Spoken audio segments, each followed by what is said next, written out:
राधे राधे प्रिय दर्शकों, आप सभी का अपने ओम आस्था परिवार में बहुत बहुत स्वागत है। प्रिय दर्शकों, हमारे सनातन धर्म में पितृपक्ष का विशेष स्थान है।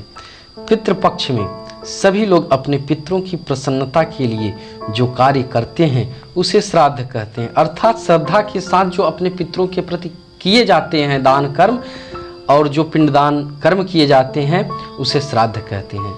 ऐसी मान्यता है कि पितृपक्ष में पितृ लोग अपने परिवार के आसपास ही विचरण करते हैं। हमारे पितृ भी देवताओं की तरह आशीर्वाद देते हैं, जिससे हमारे घर में परिवार में सुख शांति बनी रहती है। अगर हमारे पितृ हमसे नाराज होकर चले गए तो जीवन में कई तरह के उतार चढ़ाव का सामना करना पड़ सकता है। इस पितृपक्ष में कुछ कार्य ऐसे हैं जिनको नहीं करना चाहिए, नहीं तो हमारे पितृ हमसे नाराज होकर चले जाते हैं। हम आपको बताते हैं कि कौन से कार्य पितृपक्ष में करना चाहिए और कौन से पितृपक्ष में ये कार्य नहीं करना चाहिए। इससे पहले कि आप हमारे वीडियो में नए आए हैं तो इस प्रकार की वीडियो को प्राप्त करने के लिए सदस्यता का बटन दबाकर अपने परिवार का सदस्य बन जाएं, जिससे इस प्रकार की वीडियो आपको प्राप्त होते रहें। प्रिय दर्शकों, श्राद्ध करते समय क्रोध, कलह और शीघ्रता नहीं करनी चाहिए, अर्थात जिस समय आप श्राद्ध करने बैठे हैं उस समय क्रोध नहीं करना चाहिए, किसी से लड़ाई झगड़ा नहीं करनी चाहिए और जल्दबाजी नहीं करनी चाहिए। पितृपक्ष में मादक पदार्थ अर्थात नशीले पदार्थों के सेवन से बचना चाहिए, इनसे दूरी बना लेनी चाहिए। पितृपक्ष में कभी भी तामसी भोजन अर्थात राक्षसी भोजन का प्रयोग ना करें, इनसे बचना चाहिए। पितृपक्ष में राई के तेल अथवा राई का प्रयोग वर्जित है, भोजन में इनका प्रयोग नहीं करना चाहिए।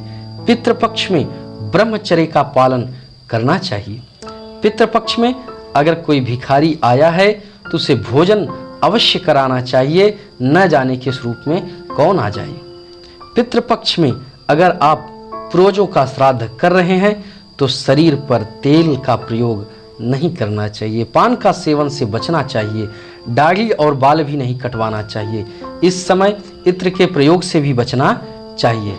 इन नियमों का पालन आपको अवश्य करना चाहिए, नहीं तो पितृ नाराज हो जाते हैं। श्राद्ध कर्म के दौरान लोहे के बर्तन का इस्तेमाल ना करें, इससे अशुभ प्रभाव पड़ता है। इसकी जगह किसी अन्य पात्र का इस्तेमाल आप कर सकते हैं। अब हम आपको बताते हैं कि पितृ की प्रसन्नता के लिए कौन से कार्य करने चाहिए। तो नंबर 1 है, प्रत्येक पुत्र को चाहिए कि अपने पिता का श्राद्ध अवश्य करे। पुत्र की अनुपस्थिति में उसकी पत्नी श्राद्ध कर सकती है। श्राद्ध में गंगा जल, दूध, शहद और तिल का उपयोग बहुत जरूरी है और दोनों हाथों में पवित्री होना जरूरी है। श्राद्ध में ब्राह्मण को बुलाकर भोजन कराना चाहिए और यथाशक्ति ब्राह्मण को दान दक्षिणा देकर कुछ दूर जाकर के उनको पहुंचाना चाहिए। मन में ऐसा भाव रखना चाहिए कि मैं आज अपने पितरों को तृप्त करके उन्हें कुछ दूरी तक पहुंचा रहा हूं। श्राद्ध में ब्राह्मण को भोजन कराने से पूर्व गाय के लिए, कुत्ते के लिए और कौवे के लिए ग्रास जरूर निकाल लेना चाहिए, अर्थात उनके लिए भोजन अलग से निकाल लेना चाहिए। बाद में उन्हें उनके स्थान पर रख देना चाहिए, जिससे वे खा करके संतुष्ट हो जाएं। प्रिय दर्शकों, पितृपक्ष में आपको इन सभी बातों का विशेष ध्यान रखना है और अपने पितरों को प्रसन्नता के लिए ऐसी प्रार्थना करनी है कि आप लोग सुख और आशीर्वाद का आशीर्वाद देते हुए अपने अपने स्थान को प्रस्थान करें। प्रिय दर्शकों, अगर हमारा वीडियो आपको अच्छा लगा हो तो लाइक करें, कमेंट करें और सदस्यता का बटन दबा करके इस परिवार का सदस्य जरूर बन जाएं। धन्यवाद। राधे राधे।